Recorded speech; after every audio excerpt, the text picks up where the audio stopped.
let's get right to the point. I'm going to do the top 10, or at least my top 10 most anticipated games for the first 4 months of 2024. I'm going to break this up because I like to do games with actual release dates. So if you're interested in games that are coming out soon, this is the right channel to be on. And I have some games you may have not even heard of, but why not? Because there aren't a lot of release dates. So without further ado, let's go and quit wasting time. Coming in at number 10 is a game that I actually played on the Nintendo 3DS, and it is getting a remaster, an HD remaster, and they really wanted you to know about it. The Legend of Legacy HD Remaster. I have no idea why they put HD and Remaster in the same title, but they did it. It is reminiscent of games like The Alliance Alive and Bravely Default. So if you like those types of games, you'll probably like this one. And like I said, I've played this game before and I've enjoyed my time with it. I am probably one of the 16 people that actually gave this game a chance, and I am here to tell you now, give this game a chance. I think it might surprise you, especially if you're an RPG fan like I am. Next up, we have a game that I've been actually dabbling with the manga, and the manga is kind of fast-paced, but it gives you a nice recap of the universe. Grand Blue Fantasy Relink. Dude, these titles are hard to say for some reason. But yes, this game looks beautiful. This game looks gorgeous, and this game is coming out on the PlayStation 5 that I'll be playing it on, and it just oozes Xenoblade Chronicles in a lot of ways. We're talking big old monsters that you're gonna have to take down, and I just look at this game and say, I've got to get my hands on it. It is just a shame that it is coming out right at the beginning of February, because there's another game that I will definitely be playing first that also comes out at the very beginning of February that I will be talking about here on this video actually. So, but it looks good! It looks really good and I can't wait to try it. It just might not be day one, and that kind of saddens me just a little bit. Fun fact about this one, my son loves Princess Peach, and I actually showed him this trailer, and the whole time he was just pointing at the screen going, Princess Peach! Princess Peach! Because he just really likes Princess Peach, and the fact that she's getting her own game coming out here in March is pretty dang cool. I believe the date is March 22nd, if I'm not mistaken. I'll have it listed up here on the thing, so...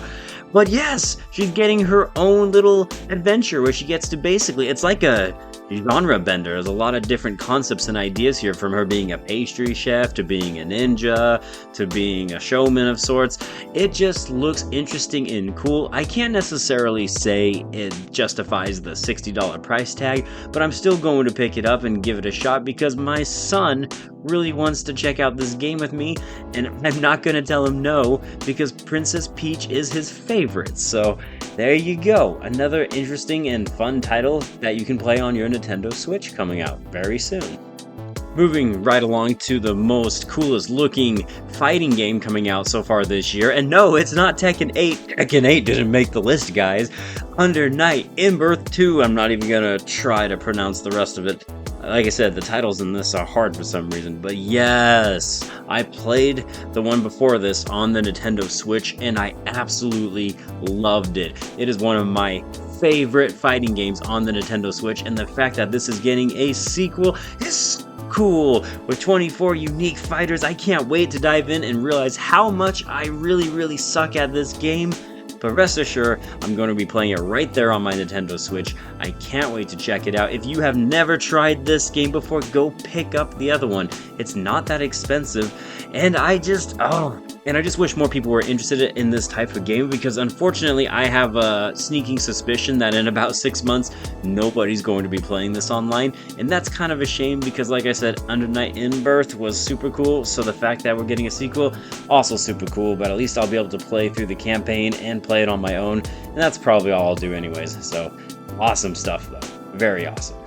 Rolling right along, we have Alone in the Dark. I do not know if this is a remake or a sequel to the original Alone in the Dark or those games, because this is actually a franchise. I have never actually played any of these games from said franchise, so this is my first chance and opportunity to be playing this, and this one comes out in March, and I just think it looks really cool, and we don't usually get horror games at the beginning of the year, so anytime there's a horror game that comes out now is kind of a bonus. I'm used to seeing them towards the latter half, when Halloween is, but this game looks creepy, it looks cool, it definitely gives me some Resident Evil and Silent Hill vibes, which is a huge plus. I hope it's awesome, and I do hope for a little bit of campiness. I always enjoy a little bit of campiness in my horror games. So Alone in the Dark, bring on the horror, bring on the campiness, and let's see what you're made of. Then this game is one of those obscure games that a lot of people I don't even think were aware that it is coming out, but Konosuba is getting a video game. Now, what is the video game about? I have no idea. What's the gameplay like? I have no idea. But I have been reading through the light novels and I've been checking out the anime and I really like it, so I'm going to be playing it. It's coming out in February, of course, February 8th if I'm not too mistaken. And it looks like it's gonna be a Konosuba game. There's literally nothing going on here. It actually has a release date, and yet I still know nothing about it. But if you like this franchise, there's a video game coming out, and I'm just trying to give you a heads up, so you're welcome, Konosuba fans. I hope this was informative. This one sucks because I will not be picking this up day one because of just so many games coming out right around this time. But at the end of January, we get another one. We get Like a Dragon Infinite Wealth. And if you don't know, I just did a review of the original game and I absolutely loved it. Now, I do have some concerns about this. I have some concerns about the pricing, not so much the $70 price tag, but the season pass and what microtransactions it'll have and all of the stuff. They've been getting a little bit more excessive with these. So we'll have to wait and see for that, but I am so excited though to still play this game. And if it's not now, it will definitely be sometime this year. I will make room for it because everything about this game screams amazing. We're talking about a Game of the Year contender. So I am going to be checking it out. I'm just not certain when. Go look at the trailers, go play the original if you haven't. I mean, it's just awesome. The Like a Dragon franchise is quickly becoming one of my all-time favorites, and it's thanks to Ichiban, man. He really is the best of the best. Then, rockin' number 3 is a game that is like, oh, hells yeah, baby. We're talking Unicorn Overlord. Again, what on earth is with these titles? I don't know, but it sounds amazing, and it looks amazing, at least to me. Now, this game, if you're looking at the gameplay here, is definitely not going to be up everyone's sleeve, but it is developed by Vanillaware, and if you don't know who Vanillaware is, they are the guys that made games like Odin Sphere, for example, which you probably haven't played, but you need to go check out Vanillaware games because their games are like these secret, amazing titles. And Atlus is just publishing some bangers early on. As a matter of fact, there's another Atlus game on this list that's coming up right next, but I really am looking forward to Unicorn Overlord. It's another RPG. It seems like this is the year of RPGs, and I am not complaining at all. This game just looks awesome to me. I can't wait to dive into this game and probably get train wrecked because I suck at these type of games too. And then, like I just said, rounding at number 2 is another Atlus published title. It is Persona 3 Reload. Oh my goodness, I've been playing the original because I never had the chance to, and I'm loving it. I am absolutely loving it, seriously. This was a great game, and then to see that is getting this full-blown remake. Oh my goodness, man. I mean, oh, baby. It just looks so good. Coming out once again, beginning of February, that end of January, right beginning of February. There's seriously 7 to 10 titles that just all look great. But this is one of the all-time most anticipated. I am such a big fan of Persona.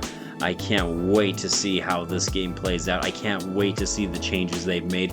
The whole game just looks like it is completely different, but at the same time provides you with the same story. It's gonna be a crazy, fun thrill ride. I can't wait to jump in, and thank you, Atlus. You're publishing so many exciting titles right at the beginning of 2024. I am a lucky man. And then last but not least, and we all knew this was coming, Final Fantasy VII Rebirth. I don't think I have to tell anybody why I'm excited about this game.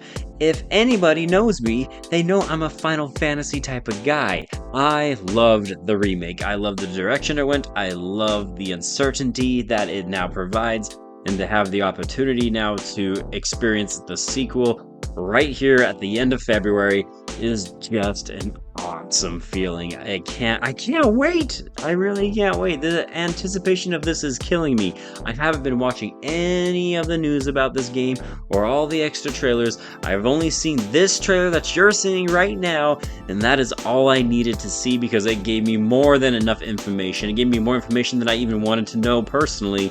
But Final Fantasy VII Rebirth is my most anticipated game for these first 4 months. It's actually my most anticipated game of the year. It is almost here, guys. The wait is almost over, and I can't wait for Daddy Sephiroth to slap me around some more.